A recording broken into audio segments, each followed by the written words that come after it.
Charles হলো ফ্রান্সের সবথেকে বড় ক্রিয়েটর, তাই তার স্বাদকে আমেরিকানাইজ করার জন্য আমি এখানে এখন বিভিন্ন স্বাদের ফেস্টিভ্যালস নিয়ে এসেছি। দেখা যাক ওর কেমন লাগে। তুমি এটা একটু দেখো, আমি এটা নেব।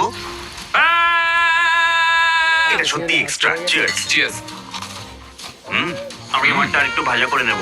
এটা বেশ এটা ভালো। হ্যাঁ, বেশিরভাগ আমেরিকানদেরই এটা আছে, কিন্তু আমরা এখানেই থামছি না। এটা আমাদের পিনাট বাটার ক্রাঞ্চ ফেস্টিভ্যাল বার। এতে কিছু জেলিও আছে। Cheers. চিয়ার্স। ও মাই গড, এটার অনেক টেক্সচার কম্বিনেশনটা দারুণ। আর ক্রাঞ্চ বারের মতো মুচমুচে স্বাদও। এটা সত্যি ভালো। কুকিজ আর ক্রিমের সাথে সামান্য প্যাশন ফ্রুট, এতে আরেকটু ফ্লেভার অ্যাড করব। ও আর অবশ্যই চকলেট গ্রাহাম ক্র্যাকারও।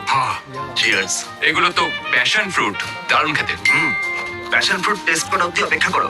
ও আরে সত্যিই ভালো। স্ট্রবেরি হুইপ ক্রিমও আছে, বার্থডে কেকের মতো স্প্রিংকেলও ছড়ানো। ফেস্টিভ্যালস বার্থডে কেক বার। এটা একদম আমেরিকানদের মতো, তাই না? এটা কিন্তু প্রায় আমেরিকানদের মতোই, দেখেছো? দারুণ।